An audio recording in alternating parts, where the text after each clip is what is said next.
Pregnant सास। जमाना कितना भी बदल जाए, इतना भी नहीं कि बहू घर आए और सास गर्भवती दिख जाए। देखो मीरा, माँ का पूरा ख्याल रखना है, उनसे अब काम नहीं होता है। क्यों, क्या हो गया है? तुम्हारी माँ तो हट्टी कट्टी दिख रही है, पूरी शादी में घोड़ी की तरह नाची है, अब क्यों काम नहीं होता उनसे? वो माँ प्रेग्नेंट है ना, बच्चा होने वाला है। मैं कभी भी भाई बन जाऊंगा इस साल के अंत तक। क्या बोल रहे हो? वो सर पर हाथ रखकर बैठ जाती है। यार पहले क्यों नहीं बताया? कैसा मजाक है ये? झूठ बोल रहे हो ना? हाँ, झूठ बोल रहे हो ना? तभी ससुर की आवाज आती है। बहू पानी गर्म कर दे, तेरी सास को दवाई देनी है।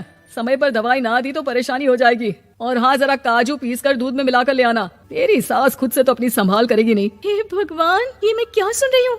ये ससुर जी को क्या हो गया है? मैं क्या सोच कर आई थी? हाय रे, मैं तो किसी को मुंह भी नहीं दिखा पाऊंगी।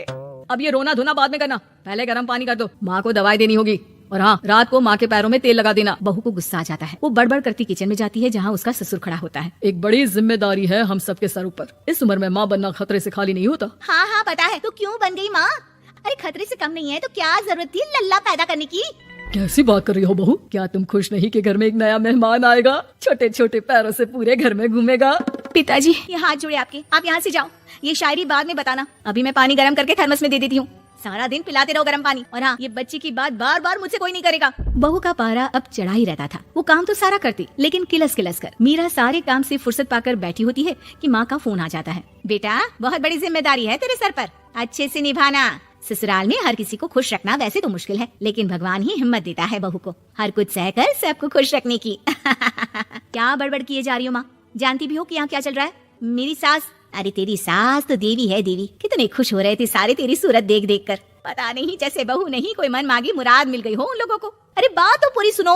मन मांगी बुरा तो पूरी हुई है। अरे मेरी सास को बच्चा होने वाला है, प्रेग्नेंट है वो। क्या बकवास कर रही है मीरा? ये बात किसी को कहना मत। मुझे तो बता दिया, लेकिन अब अपनी जबान सिल ले। कहाँ है तेरी सास? बात तो करा मेरी। पूछू जरा, पोता पोती खिलाने की उम्र में खुद का बच्चा खिलाने का शौक कहाँ से आ गया? और आया भी तो बताना तो चाहिए था। अब क्या नाक कटाने के लिए हम लोगों से रिश्ता जोड़ा है? रुक, तेरे पापा से बात करती हूँ। मीरा फोन रखकर लेट जाती है। वो एक सपना देखती है कि उसकी गोद में एक बच्चा खेल रहा है।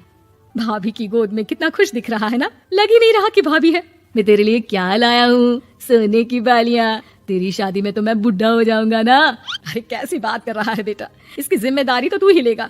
हम लोगों का तो कोई भरोसा नहीं, कब ऊपर वाला उठा ले। बहू को सास को देख देख कर गुस्सा आ रहा था। तभी वहाँ पड़ोसन आ जाती है। अरे बहू, तुझसे तो पूछने से भी डर लगता है कि कब खुशखबरी सुना रही है। अब तो अपनी 1 महीने की ननद की ही जिम्मेदारी संभाल ले, बहुत है। अपने जेवर भी रख देना और पैसे भी जमा करना शुरू कर दे। वो बात आगे बढ़ाती उससे पहले ही बहू जोर से चिल्लाकर उठ जाती है। नहीं नहीं नहीं नहीं, मैं अपने जेवर किसी को नहीं दूंगी।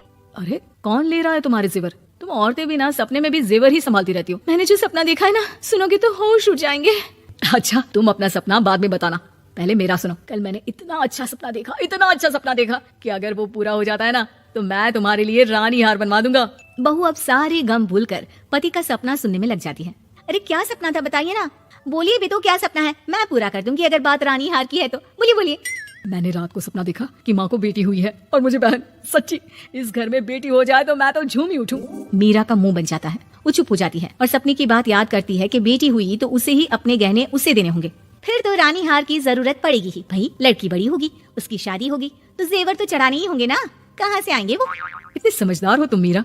मैंने भी यही सोचकर तुम्हारे लिए रानी हार लेने का सोचा था। अरे फूटी किस्मत मेरी जो ऐसा परिवार मिला। मेरे पापा की तो मैं अभी क्लास लगाती हूँ, जो सब जानते हुए भी ऐसे परिवार में मेरी शादी कर दी। बहू पिता को फोन लगाने ही वाली होती है कि ससुर की फिर से आवाज आती है। बहू गर्म पानी ले आ जल्दी, थर्मस में खत्म हो गया है। बाद में खबर लेती हूँ मैं पापा की, पहले सास को गर्म पानी दिया हूँ।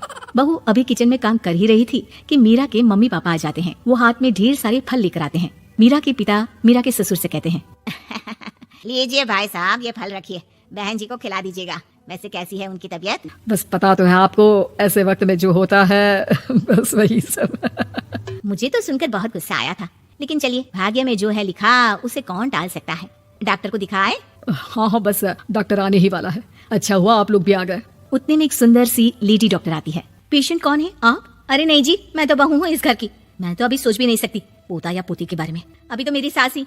अरे चुप हो जाना, देख तो ले, डॉक्टर है ये, किसी के भी सामने गुस्सा फोड़ देती है। डॉक्टर कमरे में जाती है और थोड़ी देर बाद बाहर आ जाती है। पीछे से सास भी निकल आती है। हे भगवान, इतना दुख तो किसी को भी ना दे जितना मुझे दिया है। देखिए बहन जी, आप लोगों को तो ये सोचना भी नहीं चाहिए था वही तो मैं भी कह रही थी कि आप लोगों के लिए तो सोचना भी गुनाह है, लेकिन अब पछताए होत क्या जब चिड़िया चुग गई खेत। डॉक्टर वहाँ से चली जाती है। मैं माँ नहीं बन सकती, मैं प्रेग्नेंट भी नहीं हूँ। ये कैसे? तुम तो बोल रही थी कि अरे वो गैस का दर्द था और पेट भी गैस से फूल रहा था। डॉक्टर ने चूर्ण दे दिया है, गर्म पानी से फांकना है। मैं अभी लाती हूँ गर्म पानी। अरे मैं तो गीजर ही लगा देती हूँ। खुशी के मारे पागल ना हो